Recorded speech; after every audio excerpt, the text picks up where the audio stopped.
Hello friends, this is Himanshu Ranjan. Today I came up with revision lecture of government accounting and the today topic is IGAS 2. IGAS means Indian Government Accounting Standard. IGAS 2 defines accounting and classification of granting aids. कौन कौन सा ऐसा government है जो कि grant देता है? Central government है जो स्टेट गवर्नमेंट को ग्रांट देगा और जो स्टेट गवर्नमेंट है वो लोकल गवर्नमेंट को ग्रांट देगा। जैसे कि जो सेंट्रल गवर्नमेंट है वो सुप्रीम है, मीन्स अपेक्स बॉडी है, तो वो फर्स्ट लेवल पे आता है इंडिया में। जो इंडिया में 3 टायर लेवल ऑफ गवर्नमेंट होता है, तो फर्स्ट लेवल पे आता है, फर्स्ट पे है सेंट्रल गवर्नमेंट, तो वो लोन जो ग्रांट है वो स्टेट गवर्नमेंट को देगा, फिर स्टेट गवर्नमेंट लोकल बॉडी को देगा। इसको बोलता है pass through passage, pass through इसको बोला जाता है कि जैसे कि जो सेंट्रल गवर्नमेंट है वो डायरेक्ट तो लोकल बॉडी को देता नहीं है, तो वो स्टेट गवर्नमेंट से होते हुए आता है, उसको पास थ्रू बोला जाता है। सो हम लोग यहाँ टेस्ट से स्टार्ट करते हैं। पहले इंट्रोडक्शन देखते हैं। Introduction: grant in aid are payment in the nature of assistance, donation और contribution made by one government to another government. Grant दिया जाता है। Body, institution or other individual grant in aid are given for a specific purpose of supporting an institution including construction of asset। वो एक specific purpose के लिए दिया जाता है या और फिर या नहीं तो फिर सपोर्ट करता है कोई एक इंस्टीट्यूशन को, उसका कोई एक कंस्ट्रक्शन करना है कोई एसेट को, उसमें भी ग्रांट दिया जाता है उस केस में भी। The general principle of grant in aid is that it can be given to a person और ए पब्लिक बॉडी और an institution having a legal status of its own. जिसका लीगल स्टेटस होगा सिर्फ उसी को grant मिलेगा। Such grant in aid could be given in cash. जो grant मिलेगा, जो सेंट्रल गवर्नमेंट है चाहे स्टेट गवर्नमेंट है, जो ग्रांट देगा वो कैश में भी दे सकता है, नहीं तो फिर काइंड में भी दे सकता है। Used by the recipient agency towards meeting their operating expenses और कैपिटल एक्सपेंडिचर रिक्वायरमेंट। जिससे कि जो ग्रांट मिलेगा उससे वो अपना operating expenses day to day खर्चा भी वो अपना कर सकता है वो ग्रांट से, और कैपिटल एक्सपेंस अगर उसको कुछ करना है, कुछ मशीनरी वगैरह कुछ कैसेट वगैरह खरीदना है तो वो भी कर सकता है। Grant in aid are given by union government to state government and the state government to the local body. ठीक है, this lines which are already discuss. Discharging functions of local body under the constitution, this is based on system of governance in India. जैसे central government है जो state government को देगा, state government local body को देगा, और India में 3 tyre level of government है। जैसे फर्स्ट लेवल पे है union government at the apex body है, सेकंड पर में आता है, मिडिल लेवल में आता है state government, and third level में आता है local body. Local body means panchayati raj, and urban local body means municipalities, जो कि लोकल बॉडीज को ग्रास रूट लेवल बोला जाता है क्योंकि लोअर लेवल में आता है। Accounts of this 3 level of government are separate. जो 3 लेवल ऑफ जो गवर्नमेंट है, union government, state government and local body, इसका जो अकाउंट्स होगा वो डिफरेंट होगा, सबका सेपरेट होगा।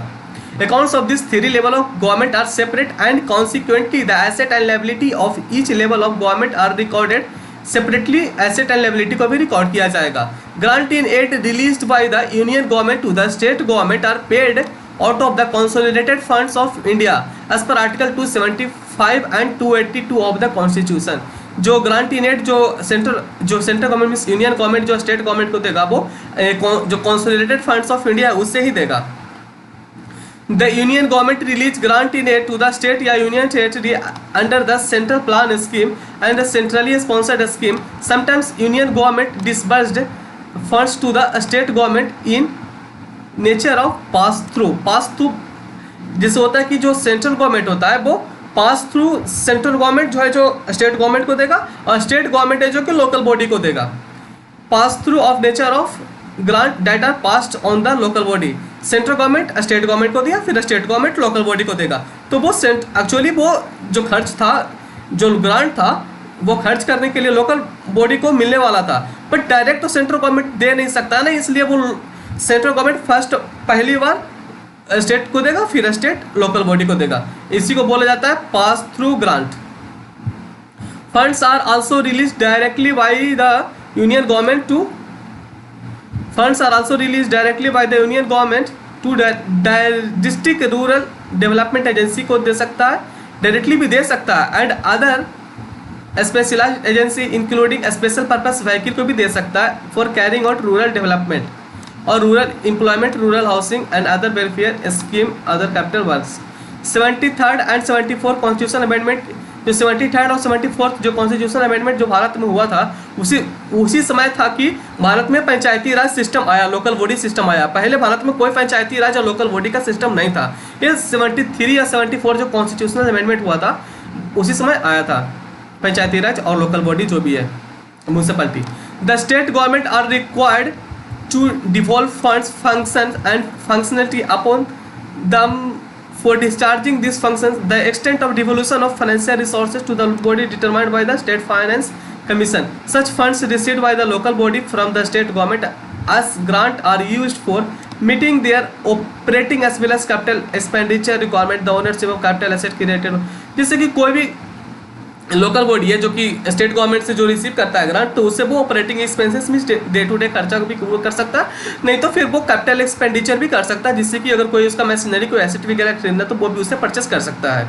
वो ग्रांट जो भी लोकल बॉडी को स्टेट गवर्नमेंट से मिलता है। Apart from the grant in aid given to the state government, the union government give substantial funds as grant in aid to other agency को भी दे सकता है union government, body institution. Similarly state government also disburse grant in aid to agency, body institution, university. जैसे कि जो state government है वो ग्रांट लोकल बॉडी को तो देता ही है, इसके साथ साथ वो यूनिवर्सिटी को भी दे सकता है, हॉस्पिटल को भी दे सकता है, कोऑपरेटिव इंस्टीट्यूशन को भी दे सकता है, अदर्स को भी दे सकता है। The grant so released are utilised by this agency, body institution for creation of capital asset creation के लिए यूज़ किया जाएगा ये ग्रांट को, as well as meeting for day to day operating expenses के लिए भी यूज़ किया जाएगा ये ग्रांट। अब ऑब्जेक्टिव, ये ऑब्जेक्टिव क्या है, ये जो IGS2 है इसका ऑब्जेक्टिव क्या है, मीन्स इसके लाने का उद्देश्य क्या है। The objective of this standard are to prescribe the principle for accounting and classification of grant in aid in financial statement of government as grantor and grantee.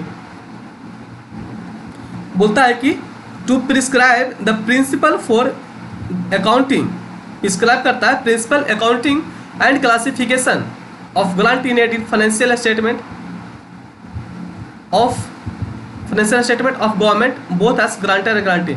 जो ग्रांटर और ग्रांटी होगा दोनों अपना फाइनेंशियल स्टेटमेंट में लिखेगा कि उस कितना वो ग्रांट दिया, एक लिखेगा ग्रांटर बोलेगा कितना ग्रांट दिए, और जो ग्रांटी है वो लिखेगा कि अपना फाइनेंशियल स्टेटमेंट में वो कितना ग्रांट लिया, दोनों को लिखना पड़ेगा। To prescribe practical solutions to remove any difficulty experienced in adherence to the appropriate principle of accounting and classification of grant in aid by way of appropriate disclosure देना पड़ेगा इन फाइनेंशियल स्टेटमेंट में। जो भी लोन लिया, sorry loan नहीं grant लिया, तो वो पूरा डिस्क्लोजर देना पड़ेगा फाइनेंशियल स्टेटमेंट में। अब स्कोप देखते हैं, क्या स्कोप है, IGS2 कहाँ अप्लीकेबल होगा। This standard applies to union government and the state government in accounting and classification of grant in aid received और given by them. Grant in aid receive भी करेगा स्टेट गवर्नमेंट और देगा भी। Union government पे applicable है IGS2 और state government पे और लोकल बॉडी पे। The financial statement should not be described as complying with this standard unless they comply with all this requirement content. The standard impasses cases of pass through grant such as grant in aid given union government or state government and the state government to the local body discharging functions of। बोलता है कि ये सब condition fulfil करने के बाद ही grant दिया जाएगा, और फिर बोलता है कि जो पास थ्रू जो ग्रांट है वो यूनियन गवर्नमेंट स्टेट गवर्नमेंट को देगा, फिर स्टेट गवर्नमेंट लोकल बॉडी को देगा। बट देने के पहले टोटल कंडीशन फॉलो करना पड़ेगा, तभी ग्रांट मिलेगा या देगा। रिकॉग्निशन मीन्स ग्रांट कैसे कैसे दे सकता है, ग्रांट इन एड कैश में भी दे सकता है और ग्रांट इन एड काइंड में भी दे सकता है। अब डिस्क्लोजर क्या क्या डिस्क्लोजर देना पड़ेगा IGS2 का। In order to ascertain the extent of grant in aid disbursed by the grantor to the grantee, grantor है जो ग्रांटी को ग्रांट इन एड देगा for the purpose of creation of capital asset, for the purpose of creation of capital asset के लिए देगा। The financial statement of the grantor shall disclose, जो financial statement होगा grantor का वो disclose करेगा the detail of total fund release as grant in aid, बताएगा कि कितना अपना जो फाइनेंशियल स्टेटमेंट होगा ग्रांटर का, उसमें डिस्क्लोज करेगा कि वो कितना ग्रांट नेट दिया है, and fund allocated for creation of capital asset by the grantee during the fund allocated for creation of capital asset by granted during the financial year, और कितना जो ग्रांट दिया उससे कितना जो ग्रांटेड जो ग्रांट दिया उससे ग्रांटी है कितना उसे कैपिटल एसेट क्रिएशन किया in the form of appendix in to the financial.